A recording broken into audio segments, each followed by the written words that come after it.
My name is James Safonis. I'm the team owner and driver for GMG Racing. We're based in Santa Ana, California, and I'm proud to be here with the new era dawning, driving the new Audi R8 GT2. When I first saw the R8 GT2, I was blown away at the looks. The car by far has a menacing look, like wide body work, big aerodynamic wings, big front splitter, dive planes, and it's low and wide.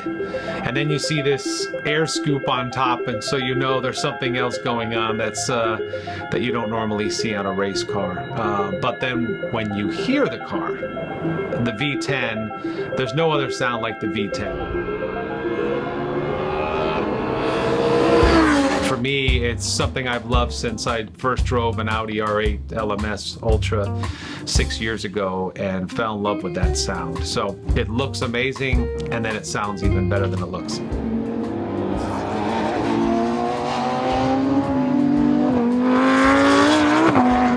From my standpoint is to develop a car for the gentleman racer, a car more suited for someone with not as much experience as GT3, but someone who wants a complete race car with a lot of potential performance. So the GT2 Audi R8, 640 horsepower, just over 1,300 kilos, lots of performance, lots of straight line speed. What's great about the new GT2 platform with the R8 GT2 is that it complements the full Audi product line. Now we have a car that has the best of everything. So the GT2 gives you the biggest horsepower availability of a GT car with lots of capability, braking and performance and handling. What I love about the Audi R8 and the way it looks, from the new scoop for the engine intake to the wide body and the aerodynamics, is Audi has stuck with the V10 engine.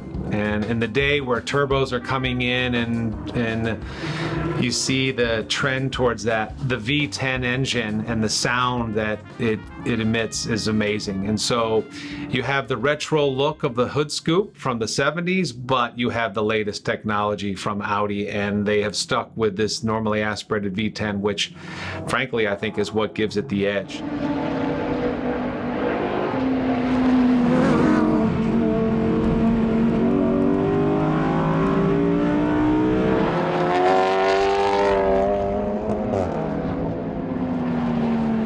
I started driving street cars for a couple years on the track in college, and then once I got into a real race car, the addiction started, and I've never looked back. And it's the best thing I ever did was get into a race car.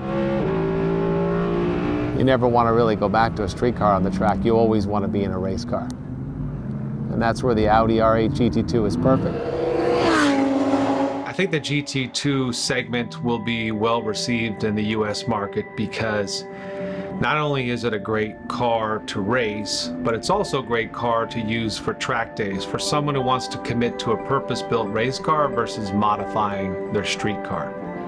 So in this case, the Audi has everything you would want. It's a car that is quite capable of performing at a high level, but also easy to drive, easy to maintain, and not a handful to manage on the edge. You can come out here, 1 or 2 mechanics at the most, and you can run this car all day. You show up, torque the wheels, check the pressures, check your fluids, and you can drive all day without even changing anything. You know, so much of the car is street-based, but it has the performance near a GT3 car. So you get the best of both worlds. You get drivability, you get ease of use, you get easy to maintain, and through all that, you get a lot of fun in a car that's just great to drive.